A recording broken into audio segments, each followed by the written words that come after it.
Welcome to Yasir's learning hub.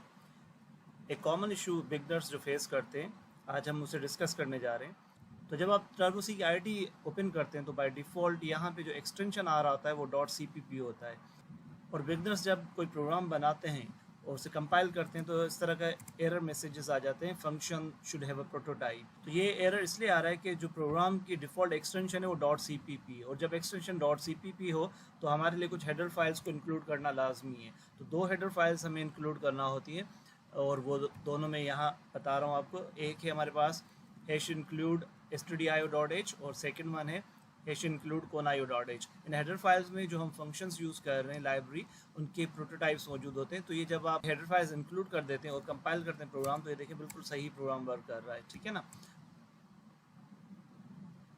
तो ये output आ गई बिल्कुल करेक्ट। तो अब अगर आप ये चाहते हैं कि ये हेडर फाइल्स आप इंक्लूड ना करें, तो दूसरा ऑप्शन आपके पास ये है कि आप इन हेडर फाइल्स को अगर रिमूव करना चाहते हैं तो रिमूव कर दें और फिर आप आ जाएं ऑप्शंस में आप आ जाएं एनवायरनमेंट में और एडिटर में जब आप आएंगे तो यहाँ पे एक ऑप्शन होगा डिफ़ॉल्ट एक्सटेंशन। इस डिफ़ॉल्ट एक्सटेंशन को आप CPP मिटा के जस्ट C यहाँ लिख दें आप और ओके कर दें।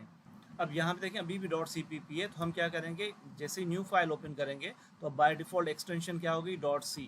अब अगर आप सेम प्रोग्राम यहाँ टाइप करें तो आप देखेंगे कि अगर आप हेडर फाइल्स इंक्लूड नहीं भी करेंगे तब ये प्रोग्राम वर्क करेगा। तो ये देखिए हमने ये प्रोग्राम सेम यहाँ टाइप किया और इस दफ़ा हमने कोई भी हेडर फाइल्स इंक्लूड नहीं की। इस प्रोग्राम को हम कंपाइल करते हैं, इट इज़ सक्सेस, और अब हम इसको रन करते हैं तो ये देखें हेलो वर्ल्ड डिस्प्ले हो गया। अगर आप .c से प्रोग्राम को सेव करते हैं तो आप हेडर फाइल्स को इंक्लूड किए बगैर भी प्रोग्राम्स रन कर सकते हैं। तो उम्मीद है कि आपको समझ में आ गया होगा कि किस तरह से हम .cpp एक्सटेंशन को टर्बो सी आईडी में कन्वर्ट कर देते हैं .c एक्सटेंशन में। Thank you for watching.